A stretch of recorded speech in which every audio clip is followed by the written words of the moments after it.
साथियों नमस्कार। स्वागत है आप सबका बीपी सिन्हा की चौपाल में। मित्रों, जरा याद करो कि भारत की जो आम जनता है वो साल 2014 के पहले भारत की राजनीति में क्या उतनी ही दिलचस्पी लेती थी जितनी आज लेती है? तो जवाब होगा नहीं, बिल्कुल नहीं। कारण कि राजनेताओं का इतना अधिक चारित्रिक पतन हो चुका था कि नेता शब्द एक गाली बनकर रह गया था। नेता का मतलब ही परिवारवादी, जातिवादी, तुष्टीकरणवादी, भ्रष्टाचारवादी, ये सब नेताओं के गुण थे। इसलिए लोग सिर्फ चुनाव के समय में अनमने ढंग से वोट डाल देते थे, क्योंकि उनके पास कोई ऑप्शन नहीं थी। कोई नागनाथ था तो कोई सांपनाथ था। अब वो तो भाई इन्हीं दोनों में से किसी एक की चुनाव करनी है, तो वो अनमने ढंग से वोट दे देते थे और फिर भूल जाते थे। पर वक्त बदल गया। कब से बदला? जब से योगी और मोदी के दौर का शुरुआत हुआ।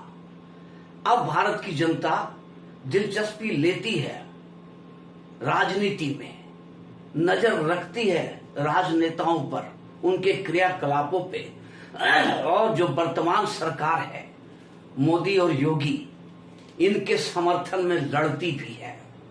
आज जब विरोधी कुछ भी बोलते हैं तो मोदी योगी को जवाब देने की जरूरत नहीं है। आपने देखा है कभी मोदी जी जवाब दे रहे हैं किसी विरोधी को, या योगी किसी को जवाब दे रहे हैं? जरूरत ही नहीं है। इनके लिए जनता खुद लड़ती है विरोधियों से। तो आज ये दुर्दशा जो विरोधियों की हुई है, ये उनके कुकर्मों के कारण हो गई है। उनकी विश्वसनीयता और लोकप्रियता दोनों का दोनों धराशायी हो गई है।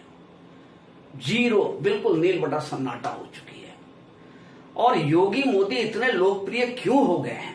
अपनी कर्मठता से, अपनी ईमानदारी से, अपनी लगन से, अपनी मेहनत से, और गरीबों के लिए जो उन्होंने काम किया, देश के लिए जो उन्होंने काम किया, और देश में जो विकास की अविरल गंगा बहा दी है, ये भारतीय जनमानस आंख खोल करके देख रहा है। इसलिए किसी भी विरोधी को उंगली उठाते के साथ उसके उंगली को दबा देता है नीचे। आप देखते हो गलियों में, चौक में, चौराहों में, सड़कों पे, बाजारों में, कहीं भी अगर कोई एक बंदा मोदी और योगी के खिलाफ बोलता है तो 100 आदमी उसके खिलाफ खड़े हो जाते हैं। इसलिए योगी मोदी को कोई जरूरत ही नहीं है काउंटर करने की।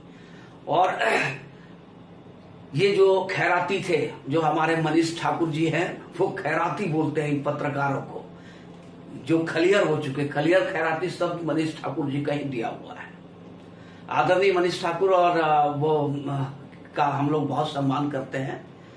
निष्पक्ष राष्ट्रवादी पत्रकार हैं, ईमानदार पत्रकार हैं। तो साथियों, ये जो खैराती लोग थे, जो खैरात पे पल रहे थे, कांग्रेस के इकोसिस्टम में थे, इन सब का दाना पानी बंद हो चुका है। और ये सब जब भी उंगली उठाने का कोशिश करते हैं, इनको मुंहतोड़ जवाब जनता की ओर से ही मिलता है। लेकिन कांग्रेस का इकोसिस्टम बहुत वास्ट है, बहुत बड़ा है। उन्होंने बहुत बड़ा इकोसिस्टम बना रखा है। पत्रकारिता से लेकर के आपका ये जो न्यायालय तक, कोर्ट तक, सब जगह उनकी पहुंच और उनकी धमक थी, और आज भी कमोबेश बरकरार है।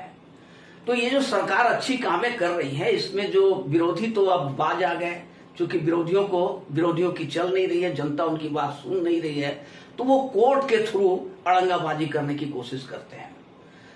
अब जहां तक कोर्ट की बात है मित्रों, वो सब जगह दखल दे देता था, लेकिन यूपी के योगी आदित्यनाथ के मामले में कोई कोर्ट दखल देने की हिम्मत नहीं करता था। पर अभी इन्होंने ट्रायल किया कि योगी जी के 2 ऑफिसर्स, 2 आईएएस ऑफिसर्स को कोर्ट ने जेल भेज दिया, हिरासत में लिया और जेल भिजवा दिया अवमानना के केस में। और इस पर योगी जी लठ लेकर निकल गए।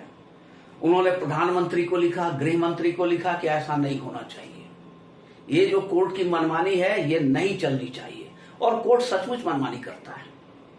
कोर्ट के जो मिलार्ड्स हैं उनके अंदर में एक कसक है, उनके अंदर में एक जलन की भावना होती है आईएएस आईपीएस से, क्योंकि वो खुद तो बन नहीं पाए, किसी तरह एलएलबी कर लिए और किसी तरह जुगाड़ करके जज बन गए।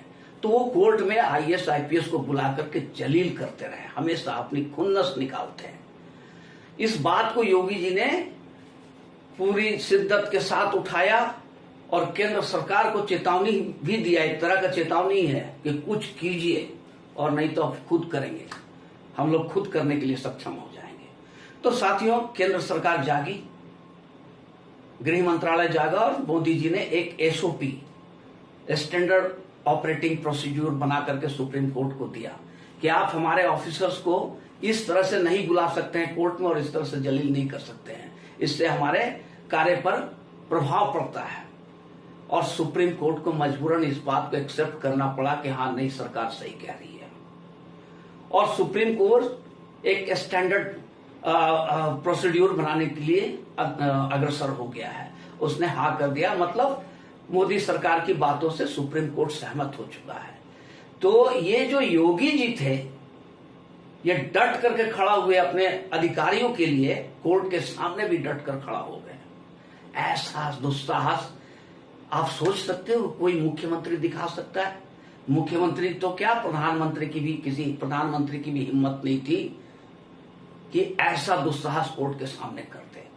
लेकिन ये दुस्साहस इन लोगों ने किया क्यों? कि इनके पास आत्मबल है, नैतिक बल है, चारित्रिक बल है, इसलिए। और जनता का अपार समर्थन और जनता का प्यार इन पर बरस रहा है, इसलिए इन्होंने ये हिम्मत किया और कोर्ट को भी मानना पड़ गया। तो साथियों, अगर ये वीडियो आप लोगों को अच्छी लगी हो तो इसे लाइक करेंगे और चैनल को सब्सक्राइब करेंगे।